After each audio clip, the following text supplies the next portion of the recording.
नमस्कार, आप सभी का एजुकेशन पॉइंट के पेज में स्वागत है। हम डिस्कस करने जा रहे हैं हिमाचल प्रदेश जीके के कुछ इंपॉर्टेंट क्वेश्चंस जो आप आने वाले एग्जाम के लिए जो है इम्पोर्टेंट रहेंगे। जो भी अलाइड या एचएस के एग्जाम अभी होने वाले हैं, ठीक है। तो सभी आप उम्मीद है कि आप सभी जो है ध्यानपूर्वक सुनेंगे, ठीक है। पहला क्वेश्चन देखते हैं।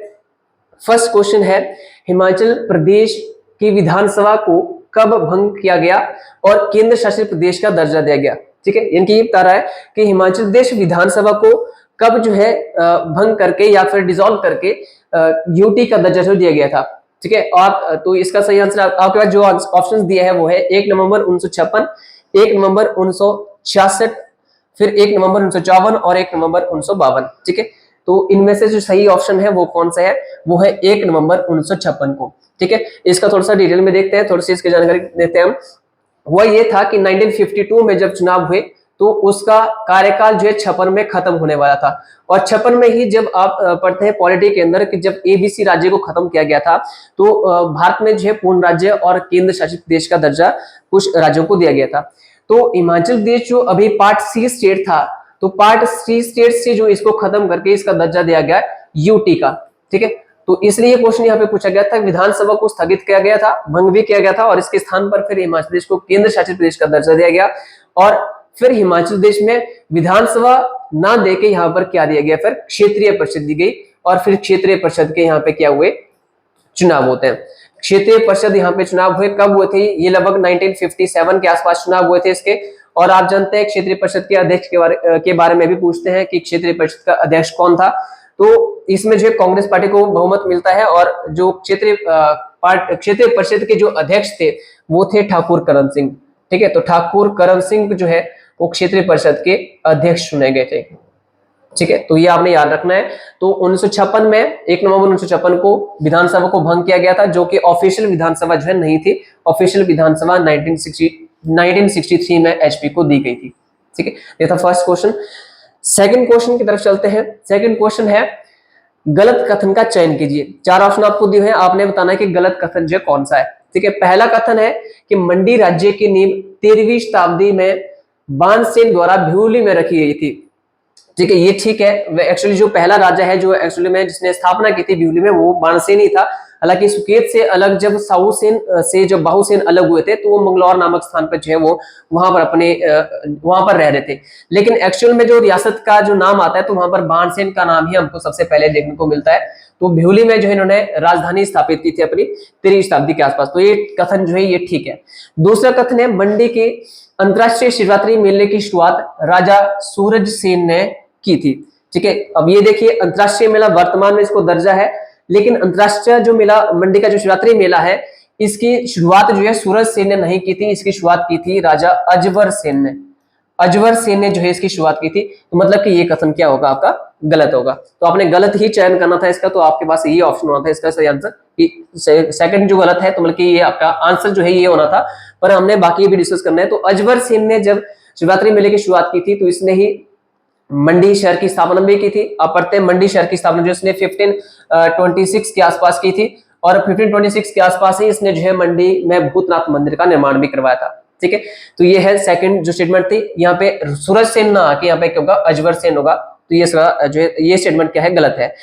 तीसरी स्टेटमेंट थी, मंडी शहर की स्थापना जो है राजा अजवर सेन ने की। अगला हमने अभी डिस्कस कर ली 1526 में जिसने कर दी थी, कहीं कहीं में 27 में लिखा होता है, तो ध्यान रखना आपने।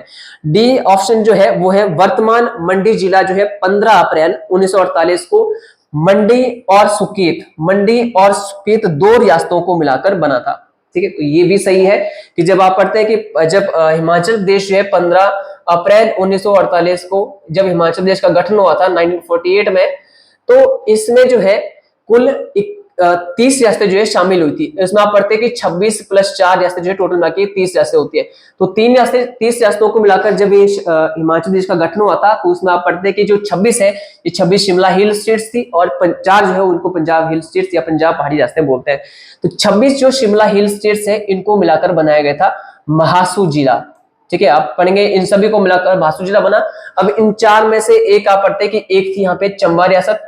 चंबा रियासत को मिलाकर जो है 1948 में चंबा जिला ही बनता है, ठीक है। तो एक जिला महासू बन गया, एक चंबा बन गया।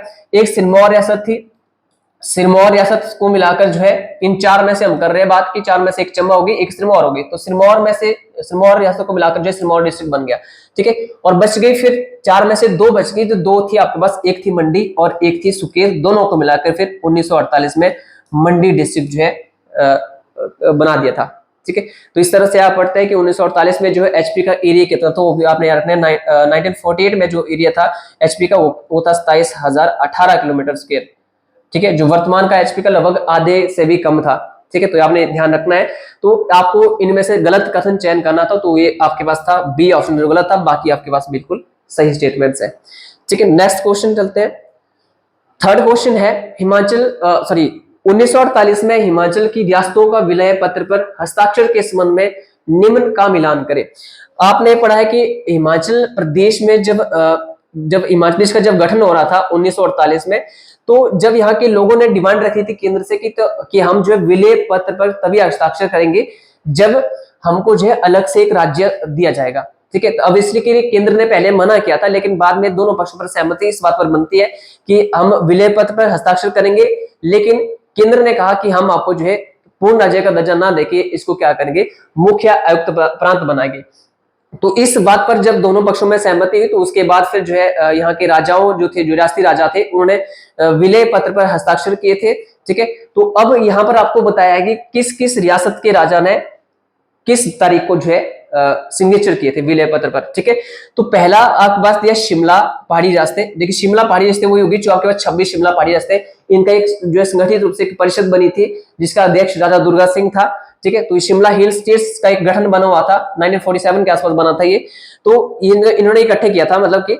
और अगला मंडी और सुकेत है, सिरमौर रियासत है। तो आपके पास ऑप्शन दिए हुए हैं, तो इनमें जब हम मैचिंग करते हैं तो शिमला पहाड़ी रास्तों ने किया था सबसे पहले, और ये किया था इन्होंने 8 मार्च 1948 को। ठीक है, तो ए का होना था 3, तो ए का 3 जो है आप ऑप्शन में ढूंढिए, तो ए का 3 सिर्फ एक में ही है, वो है सी ऑप्शन, तो सीधा ये हो जाएगा। पर हम आगे अभी देखेंगे कि बी और सी का जो है कैसे होगा।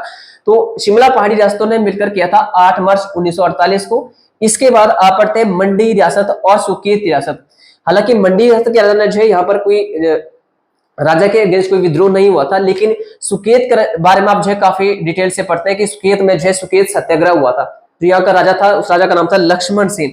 जब लक्ष्मण सेन ने जो है मना किया था कि मैंने जो है सुकेत को भारत में शामिल नहीं करना है, ठीक है, अलग ही सही विलय पत्र पर हस्ताक्षर करने से मना कर रहा था, तो लक्ष्मण सेन के अगेंस्ट फिर यहाँ पे सुकेत सत्याग्रह हुआ था, जो कि 1948 में फरवरी में हुआ था। ठीक है, और उसके नेता कौन थे? उसके नेता थे पंडित पद्मदेव।